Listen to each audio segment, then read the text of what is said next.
नमस्कार मंडळी, स्नेहलता लाईफस्टाईल मध्ये तुमचं खूप खूप स्वागत आहे। आणि आज आपण झटपट अशी रताळ्याची लस्सी बनवणार आहोत। आपण मँगो लस्सी पितो, सीताफळ लस्सी पितो, तर आज आपण मस्तपैकी रताळ्याची लस्सी बनवणार आहोत। त्याआधी त्याचे काही फायदे असतात ते आपण बघूया।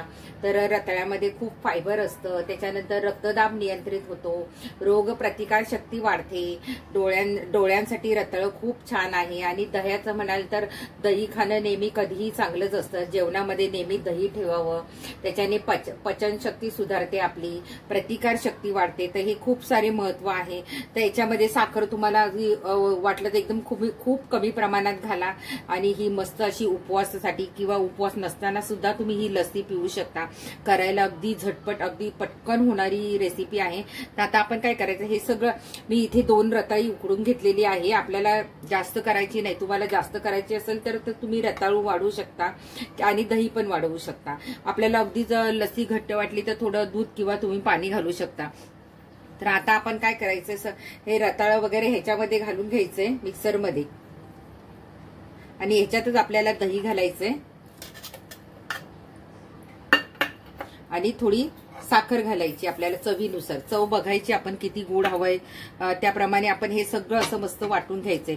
तुम्हाला असं वाटलं की जर आपलं खूपच घट्ट झालेलं आहे तर आपण थोडंसं दही, आपलं पाणी किंवा दूध घालून आपण थोडीशी पातळ लस्सी टाईप करू शकतो। तर आता हे सगळं मी मिक्सर मध्ये फिरवून घेते। हे बघा, छान अशी आपली मस्त अशी बारीक पेस्ट झालेली आहे मस्त रताळ्याची। आणि आपण छान असं मस्त असं आपल्याला पाहिजे तेवढं आपण पातळ घट्ट करून घ्यायचं आहे।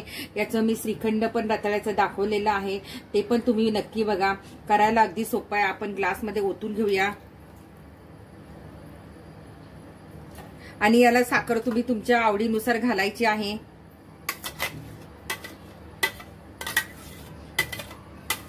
आणि तुम्हाला असं मी परत एकदा सांगते की तुम्हाला असं वाटलं की खूप घट्ट झाली आहे तर थोडंसं तुम्ही दूध किंवा पाणी घालू शकता याच्यामध्ये। आणि बघा, 2 रताळ्याचं एवढं मोठं ग्लास आहे, एवढं ग्लासभर झालेलं आहे। आता याच्यामध्ये आपण सजावटीसाठी थोडीशी गुलाबाच्या पाकळ्या घालूया, त्याच्यानंतर केशर घालूया। केशर पण आपल्याच पोटात जाणार आहे, त्यामुळे केशर किंवा तुम्ही दुधामध्ये केशर मिक्स केलं आणि ते घातलं तरी चालेल। छान असं केशर घातलेलं आहे। थोडेसे ड्रायफ्रूट पण आपण घालू शकतो।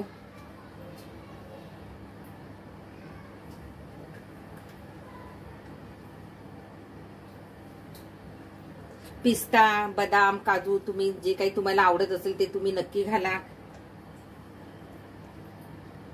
बघा किती खूप सुंदर झालेली आहे अगदी लस्सी, एकदम मस्त अशी पोटभरीची। एवढं ग्लास पियाला की दिवसभर काही नाही खाल्लं, खिचडी वगैरे तरी चालतं, उपवासाचे पदार्थ नाही खाल्ले तरी चालतं, एवढ्याने पोट भरून जातं।